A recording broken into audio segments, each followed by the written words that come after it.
শেষ।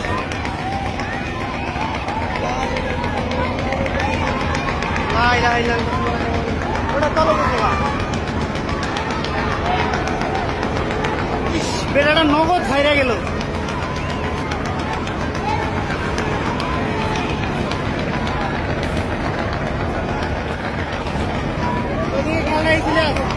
নগদ হাইরা গেছে 4-5টা মানুষ। ইস রে ইস রে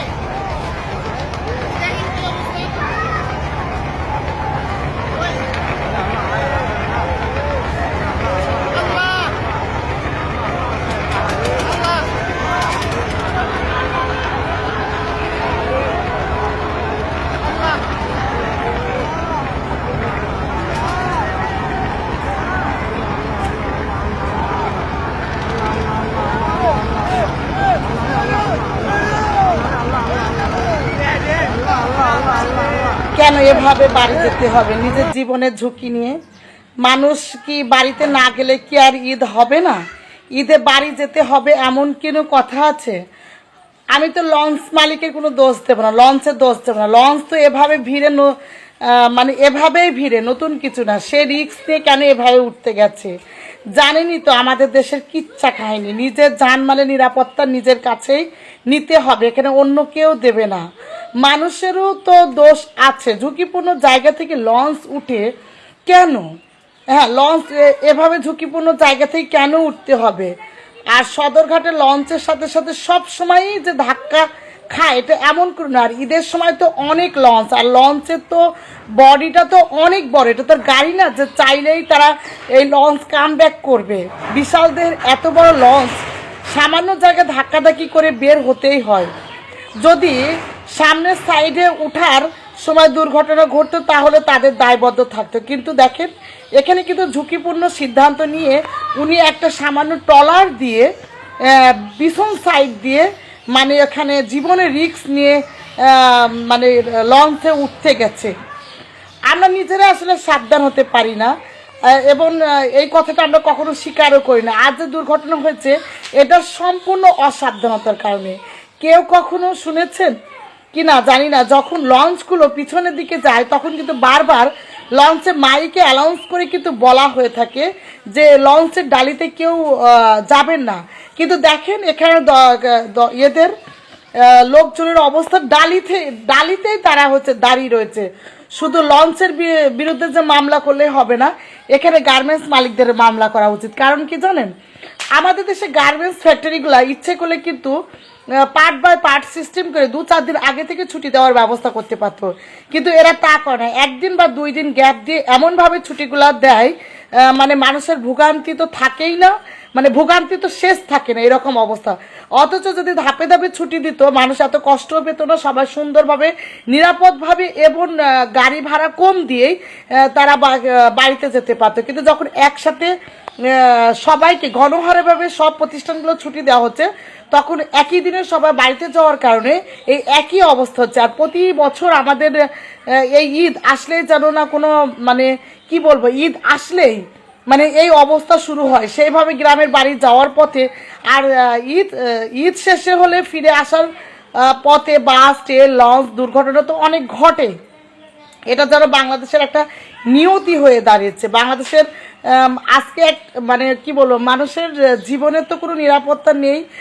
আর এই দেশের সব কর্মসংস্থান ঢাকাতে হওয়ার কারণে আমাদের দেশের লোকগুলা জীবনের ঝুঁকি নিয়ে সবাই ঢাকাতে এসে বসবাস করে।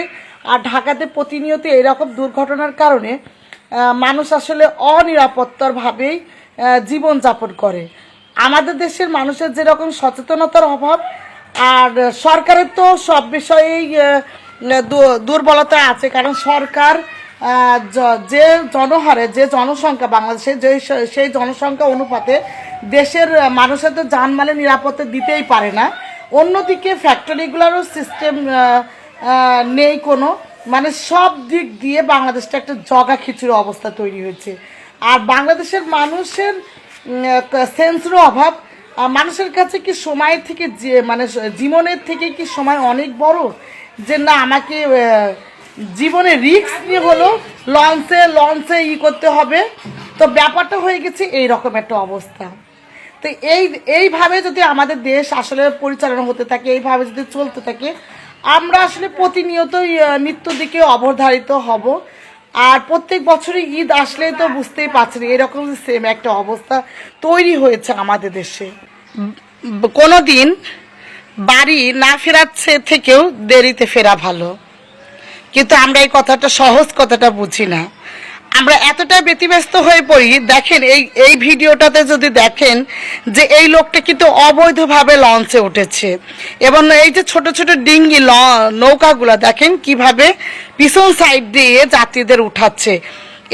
এই যে ডিঙ্গিগুলা বা এই যে কি বলে এটাকে ট্রলার নৌকাগুলা, ছোট ছোট নৌকাগুলা, এইগুলা আসলে মানে এদের অবৈধভাবে ঘোষণা করা উচিত, এদের রুট সার্ভিস বন্ধ করে দেওয়া উচিত, কারণ এদের কারণে এই সমস্যাগুলো হয়েছে। কিন্তু লঞ্চে যদি মানে ফ্রন্ট পার্ট দিয়ে যদি এরা উঠতো বা মানে মূল গেট দিয়ে যদি সবাই ঢুকতো, তাহলে কিন্তু এরকম সমস্যাটা হতো না। এই অবৈধভাবে পুরো পরিবারটাকে নিয়ে বাইরে দিয়ে যাওয়ার কারণে, জীবনে রিস্ক নিয়ে যাওয়ার কারণে আজকে দেখেন এই ছেলেটার জীবন হারাতে হলো। পাশাপাশি আরও কয়েকজন হারাইছে। আর ওনার যতটুকু ফেসবুকে দেখলাম, ওনার ওয়াইফও গর্ভবতী ছিলেন। ওনাকে বাঁচাতে যেয়ে এবং ওনার বাবাটাকেও বাঁচাতে যেয়ে উনি এই অবস্থা হয়েছে। এবং যতটুকু ফেসবুকে দেখলাম, ওনার শেষ আর্তনাদ ছিল আমার বউ এবং আমার বাবা কি বেঁচে আছেন। অথচ উনি মানে কালকেও যেতে পারতেন বা একদিন পর যেতে পারতেন।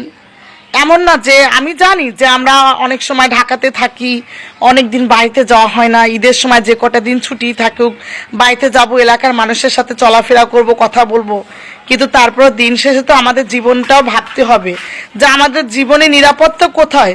কারণ আমাদের রাষ্ট্র ব্যবস্থা আমাদের অজানা কিছু না। আমাদের চোখের সামনে একজন মানুষ ঢুকে মরে গেলেও আমরা কেউ হসপিটালে নিয়ে যেতে চাই না।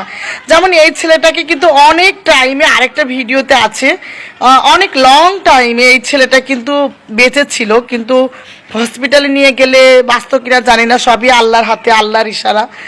তারপরেও কিন্তু এই আর্তনাদটা বা তার নিজের স্বার্থ বা নিজের কাজের জন্য সবাই সবার মতো নিয়ে ব্যস্ত। এই ছেলেকে কে নিয়ে যাবে হসপিটালে? আসলে কেউই নিয়ে যায়নি। এভাবে আমাদের প্রত্যেক বছরই ঈদ উদযাপন করতে হবে। আর আমাদের দেশের ঈদ উদযাপন এত চারিদিকে এত আহাজারি, এত কান্না, এত কিছুর ভিতরে আমরা পুরো দেশ শোক পালন করব নাকি ঈদে উৎসব পালন করব? আসলে এটা আমাদের খুবই কষ্ট দেয়, কারণ আমাদের দেশটা শোকাকিত।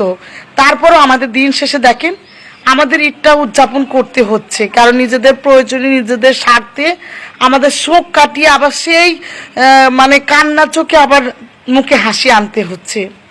তো আমি বলবো যে আপনারা এরকমভাবে রিস্ক না নিয়ে, আসলে ভাইয়া বা যারাই যাচ্ছেন, আপনারা অবশ্যই ধীর স্থিরভাবে প্রিয়জনদের কাছে যান।